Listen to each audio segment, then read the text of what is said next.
नमस्कार दोस्तों। आज के इस लेक्चर में हम बात करेंगे आनंद मठ, जो बंकिम चंद्र चटर्जी के द्वारा लिखा गया है। हालांकि बंकिम चंद्र चटर्जी एक बंगाली साहित्य का बहुत बड़ा नाम है और जिन्हें बंगाली साहित्य का सर्वोत्तम प्रतिभा भी माना जाता है। अब एक नीरज चौधरी ने तो उन्हें भारत की सबसे बड़ी प्रतिभा भी कहा है और जिसमें अतिशयोक्ति नहीं होगी। वे हमारे राष्ट्रीय गीत वंदे मातरम के भी रचयिता हैं और खुद रविंद्रनाथ टैगोर, जिनका जन गण मन राष्ट्रीय गान है, उन्होंने मुल्क राज आनंद से कहा था कि मुझे आशा है कि वंदे मातरम स्वतंत्र भारत का राष्ट्रीय गान बनाया जाएगा। और थोड़ा सा आनंद मठ के बारे में बात करने से पहले चर्चा करते हैं कि बंकिम चंद्र चटर्जी का जो जन्म एक ब्राह्मण परिवार में बंगाल के 24 परगना जिले के एक गांव कंटपाड़ा में 27 जून 1838 ईस्वी में हुआ था। उनके पिता यादव चंद्र चट्टोपाध्याय एक सरकारी अफसर थे। उनकी कोशिश थी कि बंकिम चंद्र को सबसे बढ़िया शिक्षा दी जाए और मिदनापुर में प्रारंभिक शिक्षा हासिल करने के बाद बंकिम चंद्र ने हुगली मोहसिन कॉलेज में दाखिला लिया। बाद में कॉलेज के वहाँ जो कोलकाता के प्रेसिडेंसी कॉलेज से 1859 में बीए पास किया। उसी साल कोलकाता के लेफ्टिनेंट गवर्नर ने उन्हें डिप्टी कलेक्टर नियुक्त किया। वे सरकारी नौकरी में 32 साल तक रहे और 1891 में रिटायर हुए। आपको बता दें, बंकिम चंद्र चटर्जी का जो विवाह हुआ था वो 11 साल की आयु में हुआ था। उस समय उनकी पत्नी की आयु 5 साल थी, ऐसा माना जाता है। और बंकिम चंद्र जब 22 साल के हुए तो उनकी पत्नी का देहांत हो गया। कुछ समय बीत जाने के बाद बंकिम चंद्र का दूसरा विवाह हो गया। उनके दूसरे विवाह की पत्नी का नाम राजलक्ष्मी देवी था। उनके 3 पुत्रियां हुई, परंतु कोई भी पुत्र नहीं था। हालांकि बंकिम चंद्र चटर्जी ने एक कवि के रूप में साहित्यिक जीवन का आरंभ किया, लेकिन उनकी प्रतिभा उपन्यास के क्षेत्र में अधिक थी और इसलिए उन्होंने उपन्यास लिखने शुरू किए।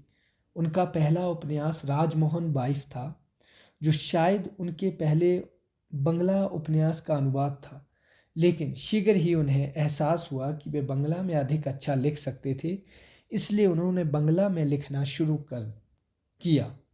और बंगला उनका पहला उपन्यास दुर्गेश नंदिनी था, जो 1865 ईस्वी में प्रकाशित हुआ। जी हाँ, और दुर्गेश नंदिनी के बाद तो फिर उनका बंगला उपन्यासों का सिलसिला शुरू हो गया और एक के बाद एक उपन्यास छपने लगे। उनके काफ़ी प्रसिद्ध उपन्यास में शामिल है कपाल कुंडला, मृणालिनी, विषवृक्ष, राधा रानी, रजनी, आनंद मठ 1882 में, देवी चौधरानी। और इसके अतिरिक्त उन्होंने दर्शन, धर्म और विज्ञान के विषयों पर भी किताबें लिखी। उन्होंने एक पत्रिका बंग दर्शन भी शुरू किया था, जिसमें वंदे मातरम पहली बार उस पत्रिका में ही छपा था। किसमें छपा था? बंग दर्शन। बाद में इसे आनंद मठ में भी शामिल कर लिया गया था। बंकिम चंद्र चटर्जी एक बहुत अच्छे कहानीकार भी थे। उनके पहले या बाद में किसी भी बंगला लेखक को इतनी लोकप्रियता प्रसिद्ध नहीं मिली जितनी कि बंकिम चंद्र चटर्जी को मिली। उनके उपन्यासों का संसार की भिन्न भिन्न भाषाओं में अनुवाद हो चुका है। 8 अप्रैल 1894 में उनका निधन हो गया। दोस्तों, कहानी शुरू करने से पहले मैं आप सबसे निवेदन करना चाहूँगा कि मैं इसकी शॉर्ट समरी लेकर आया हूँ। अगर आपको कहानी और नरेशन अच्छी लगती है तो आप कहिए, मैं इसकी पूरी नरेशन आपके बीच में लेकर आऊँगा। ये काफ़ी ज़्यादा आपके लिए हेल्पफुल होगा, चाहे रिसर्च के माइंड से, एग्ज़ाम के माइंड से। तो ये डिपेंड करेगा आप लोगों की डिमांड पर। आइए, आनंद मठ की कहानी का कथासार कुछ यूँ है। एक असाधारण राजनैतिक उपन्यास है। इसकी कहानी 18वीं सदी के बंगाल में शुरू हुए सन्यासी विद्रोह पर आधारित है। ये विद्रोह दरअसल अंग्रेजी राज्य के विरुद्ध पहला स्वाधीनता संग्राम था। हिंदू सन्यासी और मुस्लिम फकीरों का आपस में मिलकर ईस्ट इंडिया कंपनी के खिलाफ विद्रोह था। क्योंकि वे अंग्रेजों को अपना शत्रु समझते थे और 1772 के अकाल के लिए जिम्मेदार समझते थे। इस उपन्यास में बंकिम चंद्र ने अपने भजन वंदे मातरम को शामिल किया, जो पहले उन्होंने अपनी पत्रिका बंग दर्शन में छापा था। आनंद मठ को बंकिम चंद्र ने बंगला में लिखा था। पहले ये उनके बंग दर्शन में छपा और बाद में 1882 ईस्वी में एक किताब की शक्ल में 1892 में इसके 5 संस्करण छप चुके थे। भारत की विभिन्न भाषाओं जैसे हिंदी, मराठी, तेलुगु, अंग्रेजी अनुवाद में छपे और अंग्रेजी में सबसे पहला अनुवाद नरेश चंद्र सेन गुप्ता का एवे ऑफ ब्लिस था, जो 1906 में छपा। अरबिंदो ने 1909 में अंग्रेजी में अनुवाद शुरू किया, जिसे बाद में उनके भाई बरिंदर कुमार घोष ने पूरा किया। यह अरबिंदो की पत्रिका कर्मयोगी में किश्तों में छपा। बसंत कुमार राय का आनंद मठ का अनुवाद डान ओवर इंडिया शीर्षक से वाशिंगटन से 1941 में छपा। बाद में इसे ओरिएंट पेपरबैक ने 1992 में प्रकाशित किया। सबसे नया अनुवाद जो लाइटनर का है, जिसका शीर्षक आनंद मठ और द सेक्रेड ब्रदरहुड है। ये एक समकालीन संस्करण है जिसमें लाइटनर ने एक लंबी भूमिका भी लिखी है। जी हाँ, आनंद मठ की कहानी एक बड़े नाजुक समय में शुरू होती है। 1772 का साल है और बंगाल में अकाल पड़ा है। महेंद्र सिंह अपनी सुंदर पत्नी कल्याणी और नन्ही सी बेटी सुकुमारी के साथ पदचिन गांव में अपना खानदानी घर छोड़कर कलकत्ता के लिए निकल पड़ता है। कारण यह है कि सब गांव में औरतें, बच्चे और पशु भूख और बीमारी से मर रहे हैं। भूखमरी से पीड़ित देहातों के लोग डाके डाल रहे हैं, लेकिन ईस्ट इंडिया कंपनी के कर उगाने वाले बड़ी सख्ती से कर ले रहे हैं। प्रकट है कि ईस्ट इंडिया कंपनी ने लोगों को भीख मांगने पर मजबूर कर दिया है। रास्ते में महेंद्र सिंह अपनी पत्नी और बेटी के साथ एक खाली सराय में ठहरते हैं। थोड़ी देर बाद महेंद्र सिंह कहीं बेटी के लिए दूध ढूंढने निकल पड़ता है। उसकी अनुपस्थिति में कुछ डकैत कल्याणी और उसकी बेटी सुकुमारी को उठाकर जंगल में ले जाते हैं। इस तरह महेंद्र सिंह अपनी पत्नी और बेटी से बिछुड़ जाता है। डकैत उनको मारने की योजना बना रहे होते हैं, लेकिन आपस में ही झगड़ पड़ते हैं। इस बीच अंधेरे का फायदा उठाकर कल्याणी अपनी बच्ची को लेकर वहां से भाग जाती है। इसी बीच उनकी मुलाकात आनंद मठ के मुखिया महात्मा सत्या से होती है। वे उन दोनों को बचा लेते हैं और अपने आश्रम में आनंद मठ की ओर चल पड़ते हैं। उधर महात्मा सत्या के आदेश पर भुवन महेंद्र सिंह को जंगल में ले आता है। यहाँ भुवन एक और कैरेक्टर है। भुवन वंदे मातरम गाना शुरू कर देता है। महेंद्र सिंह सुनकर हैरान होता है और पूछता है कि भुवन किस माता का वर्णन कर रहा है।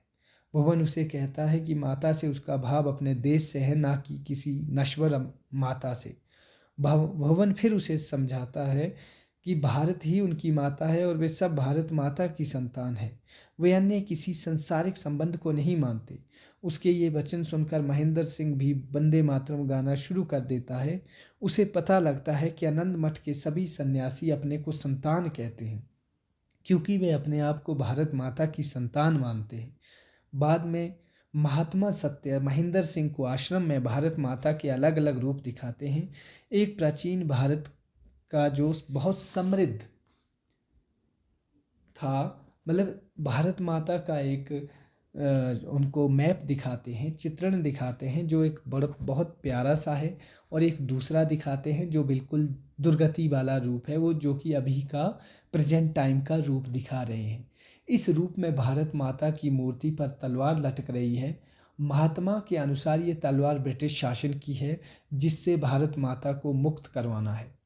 महेंद्र सिंह अभी शपथ लेकर सन्यासियों में शामिल नहीं होना चाहता, क्योंकि वे अपनी पत्नी और बच्ची को नहीं छोड़ सकता। जब उसकी पत्नी को लगता है कि वे अपने पति के मठ में शामिल होने में बाधक है, तो वह विष खा लेती है। परंतु इससे पहले कि महेंद्र सिंह उसका दाह संस्कार कर सके, उसे और महात्मा सत्या को अंग्रेजी पुलिस गिरफ्तार कर ले जाती है। उधर जीवन, जो जीवानंद कैरेक्टर है, जो महात्मा सत्या का दाहिना हाथ माना जाता है, सुकुमारी को ढूंढ लेता है और उसे अपनी बहन बहन के यहाँ छोड़ आता है। वहाँ उसकी मुलाकात अपनी पत्नी शांति से होती है। हालांकि उसने शपथ ली है कि अपना काम पूरा होने तक वह अपनी पत्नी से नहीं मिलेगा। इस बीच भुवन की नज़र कल्याणी पर पड़ती है। वह उसकी जान बचा लेता है। सन्यासी जेल पर हमला करके महात्मा सत्य और महेंद्र सिंह को जेल से छुड़ा लेते हैं, लेकिन वे अंग्रेजी तोपों और बंदूकों का अपनी तलवारों और भालों से सामना नहीं कर पाते और भागकर जंगल में वापस आ जाते हैं। महेंद्र सिंह ये सोचकर कि उसकी पत्नी मर चुकी है, मठ में महात्मा सत्या से दीक्षा लेकर सन्यासी बन जाता है। जीवन है वो अपनी बहन के घर वापस आने के बाद उसकी पत्नी शांति पुरुष वेश धारण कर मठ में पहुंच जाती है, क्योंकि वे मठ में नई है।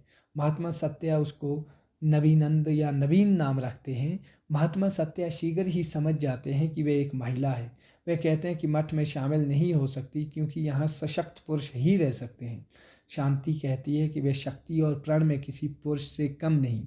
फिर वह धनुष पर कमान चढ़ाकर अपनी ताकत का परिचय देती है, तो महात्मा उसे सन्यासी बना देते हैं, लेकिन जीवन से कोई शारीरिक संबंध ना रखने को कहते हैं। शांति मान जाती है। जब जीवन को पता लगता है तो उसे खुशी भी होती है और हैरानी भी, लेकिन अपनी और शांति की शर्तों का ख्याल रखकर वे दोनों पति पत्नी नहीं बल्कि सहयोगियों की तरह रहते हैं।